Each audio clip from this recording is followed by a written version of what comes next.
Alright, I figured I'd take a break from watching Dexter Season 3 to pull out this video and commentate on it. Dexter's amazing, by the way, if you haven't already watched that show. My name is Hutch, and I make Call of Duty videos. That's kind of been my patented intro that I've been using these days. And today I got a game of Team Deathmatch on Quarry, playing Modern Warfare 2. I got the Intervention with the Blue Tiger, which doesn't mean anything. I got Sleight of Hand Pro on, I got Stopping Power Pro on, and I can't remember my third perk. It's either Steady Aim or Ninja. And by the time you're watching this, hopefully Machinima posted it in the order that I intended it to be, but if they didn't, it's not their fault. But in a video that I recorded commentary on a couple days ago that's probably posted by now, I went over the ins and outs of why I think this weapon is useful and what's a good secondary weapon and what are good perks and stuff like that. But today I kind of want to talk about general tactics in Team Deathmatch that should help you out. Team Deathmatch can be particularly tricky because there's a fundamental problem with it, in that the maps are really big and the health is not that high.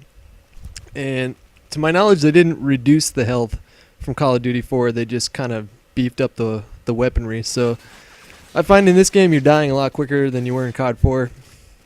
The reason I'm not talking about Call of Duty World at War right now is because I kind of focus on Infinity Ward Call of Duties because I think they're the only good ones. But the fundamental problem with Team Deathmatch is that there's no objective. And when you have a big map like Quarry, I mean, it's not huge, but it's pretty big. The problem that you can run into is that whoa, what happened there? How the hell did I just rush those guys? That's the other thing. In Mercenary Team Deathmatch, you're not gonna be paired up against a lot of pro players. The reason I like to pick this is because sometimes when I'm not playing in parties, I really don't feel like joining a domination game and getting stomped on by a party while I'm playing with a bunch of random teammates. But what I was saying about Team Deathmatch is that there's a lot of camping that goes on. So you kind of have to be. If you really want a good kill-death ratio, and I say that because in Team Deathmatch, it's all about your kill-death ratio. You can do just as much for your team if you're not dying than if you're getting kills. Not dying is just as important as getting kills. So I tend to play it a little bit more cautious in Team Deathmatch, but by the same token, I don't camp too much. I'll try and do laps around the map is what I like to do. So as you can see on a map like this, there's a big central point in that little building right there. And what I like to do is try and do my best to stay away from the central points and do laps around the skirts of the map. And if I come across a cluster of bad guys, then I kind of take in the scenery for a minute, decide what the best option for me is, and then go from there. But Call of Duty, if you're playing this game, is almost like a game of chess. And for those of you chess players out there, got respect for you. I love that game. I used to play that game quite a bit. In chess, there's three main parts of the game. There's the middle. There's the opening, the middle game, and the end game. So along those lines, in Team Deathmatch, and in any game type really, the opening is all about running a certain route. So for each map that I play, I like to maybe take 2 or 3 routes and use those pretty much every single time. And the point of a route is to get in a position where you can engage the other team and at the same time not be vulnerable to yourself to things like placement grenades and things like that. And the middle game is totally unpredictable. It all depends on how the other team posts up, where your teammates are in relation to where you are. So it's wildly unpredictable. That's why in Team Deathmatch, and it also depends on the map too, because some maps really lend themselves to camping. And I'm finding that in Team Deathmatch, this map in particular, a lot of camping goes on because there's a lot of buildings. And anytime that you have a lot of buildings or a lot of spots where you can hole up, then inevitably in a game like Mercenary Team Deathmatch, you're going to run into a lot of camping.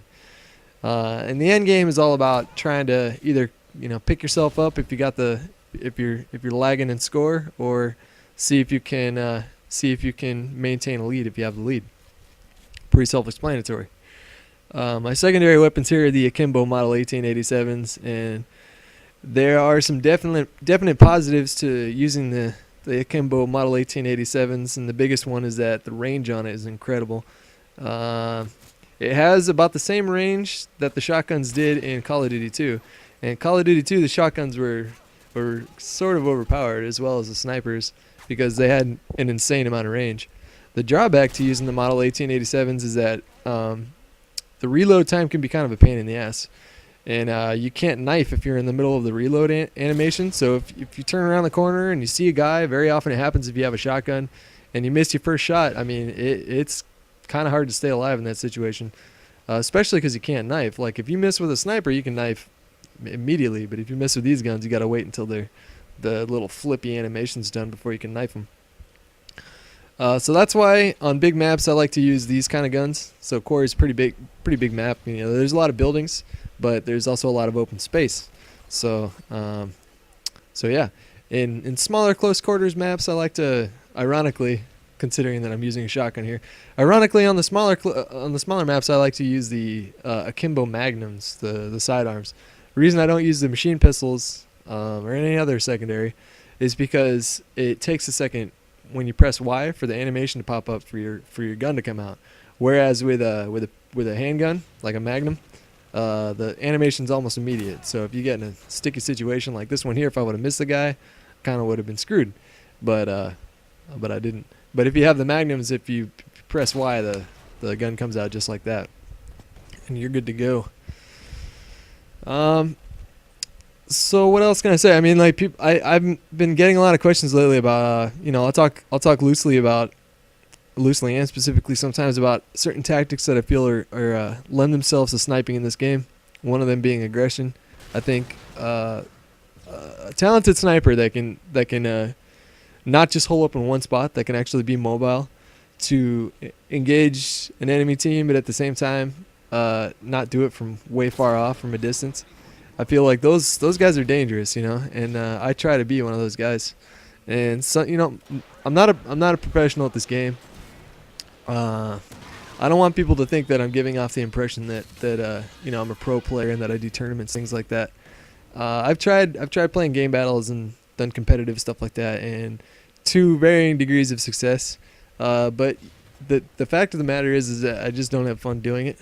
Some people do have fun doing it, and they really thrive and do well in that kind of competitive environment, but I found that wasn't the case for me.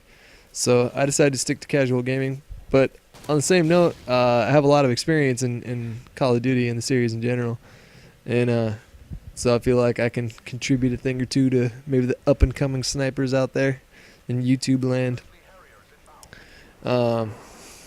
So yeah, I play this game for fun. When I buy a video game, normally people buy them because they want to have fun with them, right? So that's what I try and do. But I had a lot of people asking me, like, what are your tips for actually, like, having better aim? And I don't go for no scopes often because the scope comes up so quick in this game that you don't really have to. And at the same time, no scopes are very unreliable in Call of Duty. They'll shoot in a random point within the crosshair. And I know that some people have the opinion that you can do certain trick shots, like one of them's called the G shot, and that will actually straighten out the shot so that the no scopes will shoot straight every time. But I don't believe in that. I think it's a misconception. I've never really found it to be the case that somebody has found a way to have a no scope shoot straight every single time. I mean, if you guys have, then show me an unedited full team deathmatch game or domination game of somebody running around and actually using that tactic, because to my knowledge that video does not exist, and it probably never will. But one tip that I can give you that might help you out is to actually use your reticule. Like, when you're not zoomed in, you see how you have these little crosshairs, right? You have a little point on the top and the bottom and the left and the right. What you want to do is center your target in those little crosshairs, or I don't know what you call them. I guess you would call them crosshairs, but they're not really crosshairs. But center your target in those even as you're scoping in. So don't wait until you're all the way scoped in to look for the guy that you're shooting at. Actually, like, aim at the guy before you even start zooming in, and that way when you're zoomed in, you can be really quick, like right there. Like, I try to line them up in the middle of the crosshairs so that when the animation pops up, so that my crosshairs are actually up, I can man, here I was kind of hoping to get a 3-in-1, a triple or something like that, but it just didn't work out.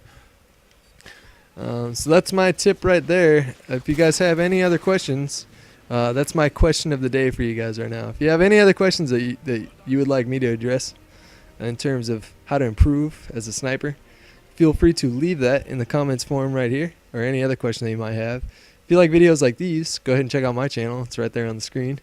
Thanks again to Machinima for posting my videos here. I'm going to go watch Dexter.